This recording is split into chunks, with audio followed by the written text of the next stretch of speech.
Hello guys, நான் தான் உங்க ஆர்ஜி. இன்னைக்கு நம்ம பொன்னி சீரியலோட அப்கமிங் எபிசோட பார்க்கலாம் காய்ஸ்.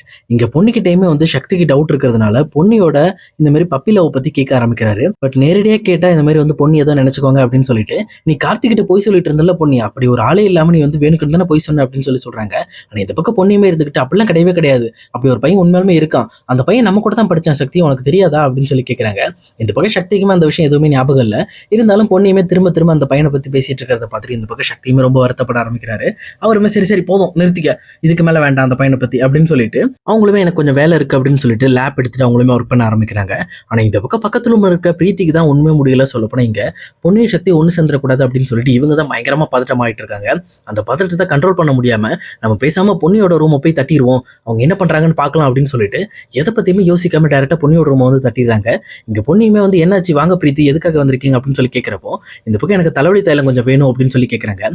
சொல்ல போனா இங்க பிரீத்தியோட கனவுலையுமே சக்திக்கு தலைவலி வந்த மாதிரி யோசிச்சு பார்த்திருப்பாங்க. அப்ப இந்த மாதிரி சக்தியோட தலைவலியை போக்குறதுக்காக இங்க பொன்னியுமே இருந்துகிட்டு அந்த தைலத்தை எடுத்து அவங்க தலையில தேய்ச்சி விட்டுருப்பாங்க. அவங்களுக்குள்ள கொஞ்சம் கொஞ்சமா அந்த ரொமான்ஸ் நடக்க ஆரம்பிக்கிறத டக்குன்னு இவங்க கனவுல கண்டுதான் எந்திரிச்சிருப்பாங்க. அதனாலதான் இதுக்கு மேல இவங்களை விடக்கூடாது அப்படிங்கிறதுக்காகவே இங்க தைலத்தை வாங்க வந்திருக்காங்க.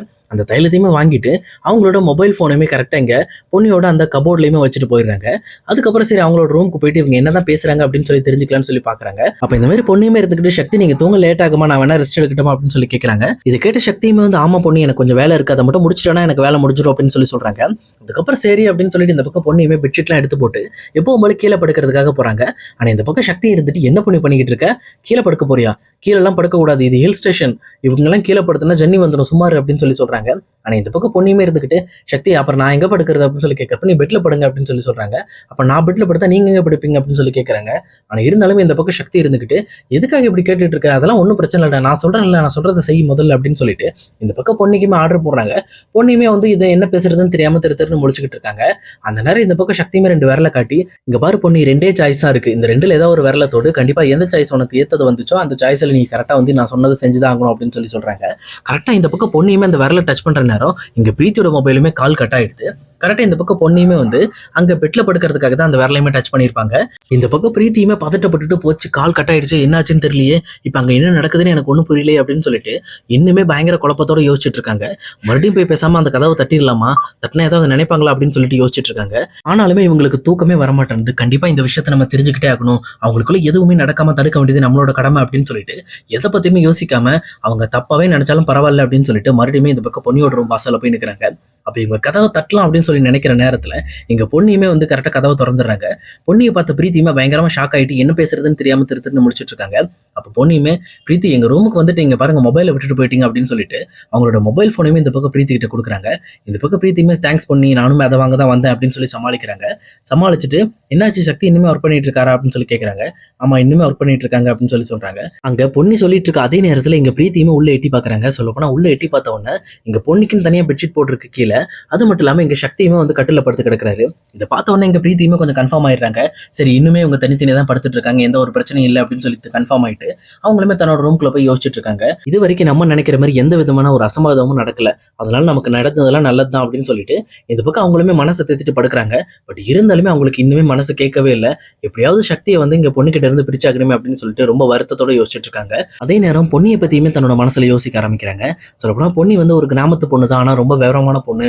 இப்ப கொஞ்ச நாள் அவளுக்கு என் மேல பயங்கரமான டவுட் வர ஆரம்பிச்சிருச்சு. அவ கண்டிப்பா சக்தி கூட சேர்ந்து வாழ்றதுக்கு தான் எல்லாத்துக்குமே தயாரா இருக்கா. ஆனா சக்தி அவ்வளவு சீக்கிரத்துல பொண்ணு ஏத்துக்க மாட்டேன்னு என் மனசுல நம்பிக்கை இருக்கு, அதனால கண்டிப்பா எதுவும் நடக்காதுன்னு நினைக்கிறேன் அப்படின்னு சொல்லிட்டு அவங்களோட மனசுக்கு அவங்களே ஒரு ஆறுதல் சொல்லிட்டு அவங்களுமே படுத்து தூங்கிடுறாங்க. ஆனா உண்மையிலுமே இங்க சக்தியோட ரூம்ல என்ன நடந்துட்டு இருக்கு அப்படின்னா, இங்க பொன்னியும் சக்தியும் கரெக்டா ஒரே பெட்லயே படுக்கிறாங்க. இந்த பக்கம் பொன்னி ஒரு சைடுமே சக்தி ஒரு சைடுமே படுத்து தூங்கிட்டு இருக்காங்க. சொல்லப்போனா இவங்களோட இல்லற வாழ்க்கையோட ஸ்டார்டிங் ஸ்டேஜே இதுதான். இங்க சக்தியுமே பொன்னியை டிஸ்டர்ப் பண்ணக்கூடாது அப்படிங்கிறதுக்காக அந்த கட்டிலோட ஓரத்துலயுமே பொன்னியுமே அதே மாதிரி சக்தி டிஸ்டர்ப் பண்ணக்கூடாதுங்கிறதுக்காக இவங்களை இந்த சைட்ல இருக்கிற ஓரமே படுத்து தூங்குறாங்க. சொல்லப்போனா நல்லபடியா தூங்கி காலையில எந்திக்கிறாங்க. எந்திரிச்சு முடிச்சதுக்கு அப்புறம் பார்த்தா இந்த பக்கம் சக்தியுமே பொன்னி மேல கை போட்டு படுத்திருக்காங்க. அப்போ பொன்னியுமே எதை பத்தியுமே யோசிக்காம இங்க சக்தியோட கையை பொறுமையை எடுத்து போட்டுட்டு இந்த பக்கம் அவங்களுக்காக காஃபி எடுக்கிறதுக்காக சொல்லப்போனா அங்கிருந்து கிளம்புறாங்க. காஃபியை எடுத்துட்டு இந்த பக்கம் சக்தியை கொடுத்து இந்த மாதிரி காஃபியை கொடுத்துட்டு எழுப்புறாங்க. அப்ப சக்தியுமே எந்திரிச்சிட்டு சரி இன்னைக்கு ஸ்டால் போடணும், இன்னைக்கு நிறைய வேலை இருக்கு பொன்னி, இன்னைக்கு சொல்லப்போனா பயங்கரமான ஒர்க் இருக்கு, இப்ப நம்ம அந்த டூரே மறந்துட்டு ஃபுல்லா ஒர்க் பண்ணணும் அப்படின்னு சொல்லிட்டு வேகமா ரெடி ஆகி அந்த ஸ்டால் போடுறதுக்காக அங்கிருந்து கிளம்புறாரு. இதை பார்த்த பொன்னியுமே நான் வேணா உங்க கூட வரட்டுமா அப்படின்னு சொல்லி கேட்கறாங்க. இந்த பக்கம் சக்தி இருந்துட்டு சரி வா பொன்னி போலாம், ஒன்றும் பிரச்சனை இல்லை, இந்த மாதிரி வந்து நிறைய இடம் நிறைய பெரிய பெரிய கம்பெனிகள்லாம் அங்கே வரும், உனக்கும் வந்து ஒரு புது எக்ஸ்பீரியன்ஸ் இருக்கும் அப்படின்னு சொல்லிட்டு இந்த பக்கம் சக்தியுமே வந்து பொன்னியை கூட்டிட்டு போறாரு. அதே நேரம் இவங்க 2 பேரும் கிளம்புற டைம்ல கரெக்டாக கார்த்திக்குமே வந்துடுறாரு. வந்துட்டு நானும் ஸ்டாலுக்கு கண்டிப்பா வருவேன் அப்படின்னு சொல்லிட்டு பயங்கரமா அடம்பிடிக்க ஆரம்பிக்கிறாரு. அப்ப சண்முகம் இருந்துட்டு எனக்கு ரொம்ப போர் அடிக்கும், அம்மா அப்பா வேணா இங்க இருக்கட்டும் நம்ம போயிட்டு வருவோம் அப்படின்னு சொல்லிட்டு இந்த பக்கம் சண்முகம், கார்த்திக், பொன்னி, சக்தி அது மட்டும் இல்லாம பிரீத்தியும் சேர்ந்து ஸ்டால் போடுறதுக்காக கிளம்புறாங்க. அங்க போயிட்டு அவங்களுக்கான கொடுத்த இடத்துல அந்த ஸ்டாலையுமே பக்காவா ரெடி பண்ணிட்டு இருக்காங்க. அப்ப பிரீத்தி, சக்தி இந்த மாதிரி எல்லாருமே அந்த துணியெல்லாம் அடுக்க வைக்கிறது, சொல்லப்போனா இந்த மாதிரி வர்ற கஸ்டமருக்கு எடுத்து காட்டுறதுக்குன்னு சொல்லிட்டு எல்லாத்தையுமே பிரிச்சு பிரிச்சு அடுக்கிட்டு இருக்காங்க. அப்ப இதெல்லாம் பார்த்துட்டு இருக்க பொண்ணுக்குமே ரொம்ப சர்ப்ரைசிங்கா இருக்கு.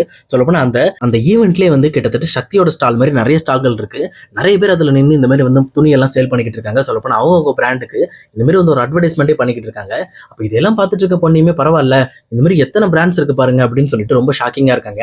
அப்ப அவங்க பக்கத்துல வந்த கார்த்தியும் வந்துட்டு என்னாச்சு பொண்ணி, இந்த இடம் எப்படி இருக்கு அப்படின்னு சொல்லி கேட்கறாங்க. ரொம்ப அழகா இருக்கு கார்த்திக், சொல்லப்போனா இந்த அளவுக்கு நான் இவ்வளவு பெரிய இடத்த நான் பார்த்ததே இல்லை, ஒரு ஃபங்க்ஷன் மாதிரி இருக்கு, சொல்லப்போனா ஒரு திருவிழா மாதிரி இருக்கு அப்படின்னு சொல்றாங்க. இதை கேட்ட கார்த்திக்கும் வந்து பரவாயில்ல பொண்ணி, நீங்க சொன்னது பக்காவா உண்மைதான், சொல்லப்போனா இது வந்து ஒரு துணி திருவிழா தான் அப்படின்னு சொல்லிட்டு இந்த பக்கம் அவங்க கிட்டயுமே ரொம்ப ஹாப்பியா பேசிட்டு இருக்காங்க. அப்ப இதை பார்த்துட்டு இருக்க சக்தியுமே வந்துட்டு டேய் சும்மாவே நிக்காதரா, வந்து வேலையை செய்யடா அப்படின்னு சொல்லிட்டு பொண்ணுகிட்ட அவர் பேசுறத பிடிக்காம இந்த பக்கம் அவரையுமே வேலை செய்ய சொல்றாரு. அதுக்கப்புறம் ஸ்டால்லாம் போட்டு இந்த மாதிரி கண்டினியூ பண்ணதுக்கு அப்புறம் எல்லாருமே அங்க இருக்கிற துணி எல்லாம் விற்கிறதுக்காக இந்த மாதிரி எடுத்து காட்டி வர்ற கஸ்டமர்ட்ட எல்லாம் பேசிக்கிட்டு இருக்காங்க. பட் ஆனா இந்த பக்கம் வந்து சக்தியோட ஸ்டால்ல இருந்து ஒரு துணி கூட ஓடவே இல்லை. ரொம்பவே மனசு வெக்ஸ் ஆயிடுறாரு. இந்த பக்கம் பிரீத்தி ஒரு சைடு கத்திக்கிட்டு இருக்காங்க, அதே நேரம் சக்தி ஒரு பக்கம் பேசுறாரு. சண்முகமும் அவங்க 2 பேர் பாடுறத பார்த்துட்டு இந்த மாதிரி சண்முகம், கார்த்திக்லாம் சேர்ந்து உள்ள போந்து அந்த துணி எல்லாம் விற்கிறதுக்கு ட்ரை பண்றாங்க. பட் ஆனா ஒரு பீஸ் கூட விற்க மாட்டேங்குது, யாருமே அந்த ஸ்டாலையே கண்டுக்க மாட்டேன்றாங்க. இதை பார்த்தோன்னே எங்க சக்தியுமே ரொம்ப வெக்ஸ் ஆயிடுறாரு. என்ன பண்றதுன்னு தெரியாம நின்றுட்டு இருக்க நேரத்துல எங்க பொண்ணையுமே வந்து மைக் எடுத்துட்டு பயங்கரமா கத்த ஆரம்பிக்கிறாங்க. சொல்லப்போனா பை ஒன் கெட் ஒன், வாங்க ஒன்னு எடுத்தா ஒன்னு ஃப்ரீ, அது மட்டும் இல்லாம எங்க கிட்ட மட்டும் தான் நிறைய ஆஃபர் இருக்கு அப்படின்னு சொல்லிட்டு பயங்கரமா அந்த மைக்ல கூவிட்டு இருக்காங்க.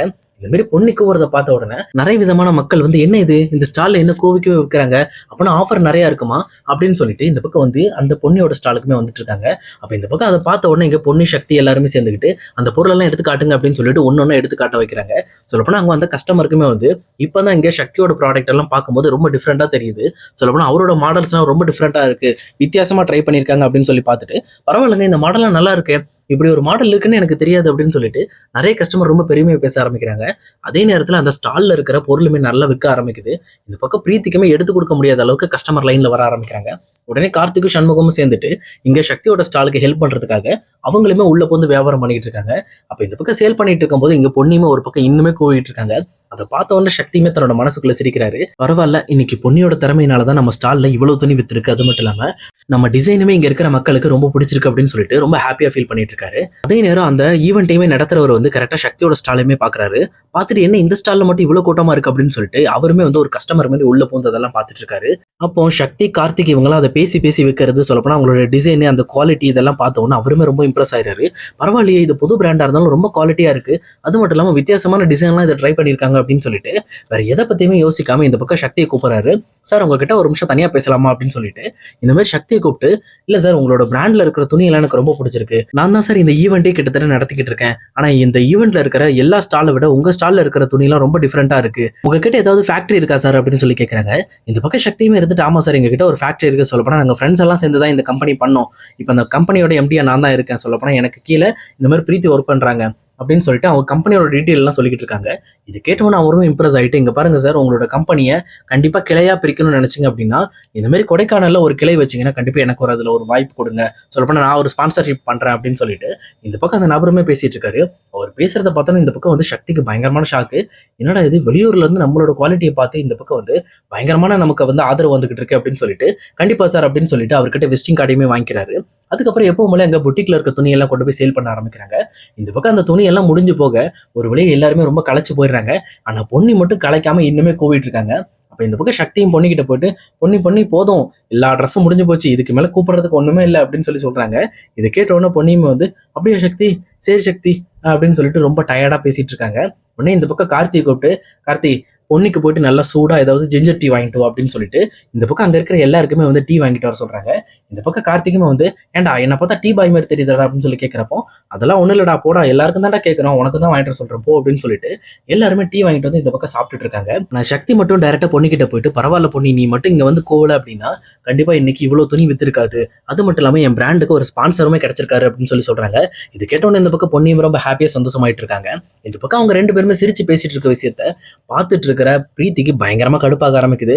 ச்சே, இவங்களுக்கு என்னதான் பண்றதுன்னு தெரியலையே. இந்த பொண்ணு ஏதோ ஒண்ணு பண்ணி சக்தியோட மனசுல இடம் பிடிக்கிற மாதிரி பண்ணிக்கிட்டே இருக்கா. இந்த விஷயத்தை எப்படியாவது தடுக்கணுமே அப்படின்னு சொல்லிட்டு அவங்களுமே தன்னோட மனசுல பேசிக்கிட்டு இருக்காங்க. சொல்லப்போனா இந்த பக்கம் வந்து பிரீத்தி இந்த மாதிரி முறைச்சு சக்தியும் பொண்ணையும் பார்த்துட்டு இருக்கிற விஷயத்த இங்க கார்த்திக்குமே பாக்குறாரு. பார்த்துட்டு என்னாச்சு பிரீத்திக்கு, எனக்கு என்னமோ இப்ப பண்ற விஷயங்கள்லாம் ஒண்ணுமே சரியா படலையே அப்படின்னு சொல்லிட்டு அவருமே கொஞ்சமா இந்த பக்கம் பிரீத்தி மேல டவுட் வர ஆரம்பிக்குது. ஆனா இருந்தாலும் அந்த விஷயத்த நம்ம இப்போ வந்து யோசிக்க வேண்டாம் அப்படின்னு சொல்லிட்டு அவருமே அதை விட்டுட்டு இந்த பக்கம் எல்லாரும் கூடயும் ஒண்ணா சேர்ந்து பேசி ஜாலியா விளையாண்டுட்டு இருக்காரு. இந்த பக்கம் பொண்ணு நினைச்ச மாதிரி அந்த வியாபாரம்லாம் பக்காவா போயிட்டு இருக்கு. சொல்லப்போனா அவங்க மட்டும் கூல அப்படின்னா அந்த பொட்டிக்ல இருந்து எந்த ஒரு துணியுமே வித்திருக்காது. இப்ப சக்தி இங்க ஸ்டால் போட்டதுல கண்டிப்பா வந்து அந்த ஸ்டால்ல இருக்கிற மொத்த துணியும் காலி பண்ணதுல பொண்ணுக்குமே ஒரு பங்கு இருக்கு. ஆனா இந்த பக்கம் வந்து பிரீத்தி தான் எல்லாத்தையும் பண்ணாங்க, இதுக்கெல்லாம் காரணம் பிரீத்தி தான் அப்படின்னு சொல்லிட்டு கண்டிப்பா ஜெயா கிட்ட போய் கிரெடிட் அவங்க தான் எடுத்துக்குவாங்க. பட் என்னதான் நடக்க போகுது, அது மட்டும் இல்லாம பொன்னியின் சக்தியும் பிரிக்கிறதுக்கு இந்த மாதிரி பிரீத்தி என்ன பண்ண போறாங்க அப்படிங்கறத இனி வரப்போற எபிசோட்ல கண்டிப்பா பார்க்கலாம் guys. இந்த வீடியோ உங்களுக்கு பிடிச்சிருக்கும்னு நினைக்கிறேன். பிடிச்சிருந்தா மறக்காம லைக் பண்ணுங்க.